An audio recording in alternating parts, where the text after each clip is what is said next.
नमस्कार, one India Hindi में आपका स्वागत है। पश्चिम बंगाल विधानसभा चुनाव के पहले 3 चरण पूरे हो गए हैं।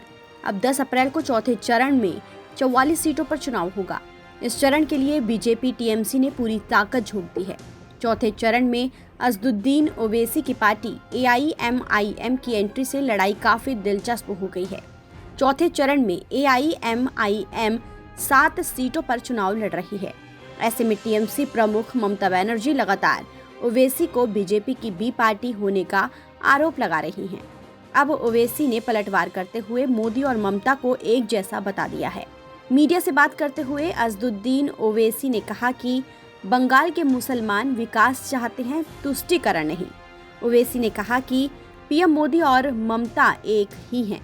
चौथे चरण में जिन सीटों के लिए मतदान होगा उनमें हम 7 सीटों पर चुनाव लड़ रहे हैं और बंगाल में बहुत अच्छा करेंगे। ओवैसी ने ममता बनर्जी की पार्टी तृणमूल पर जमकर हमला बोला और कहा टीएमसी को लगता है कि मुसलमान उनका वोट बैंक हैं। उन्होंने कहा कि ममता बनर्जी ने पश्चिम बंगाल में दलितों को धोखा दिया है।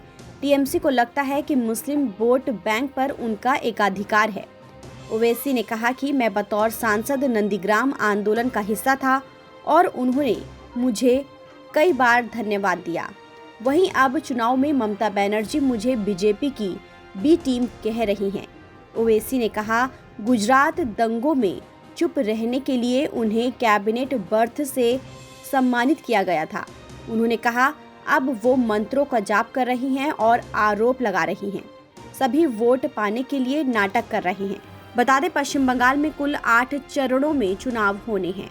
3 चरणों की वोटिंग हो चुकी है। चौथे चरण में 44 सीटों पर 10 अप्रैल को वोट डाले जाएंगे।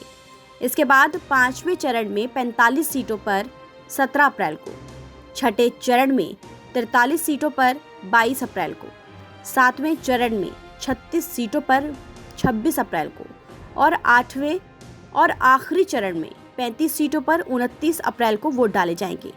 इसके बाद 2 मई को नतीजे घोषित किए जाएंगे।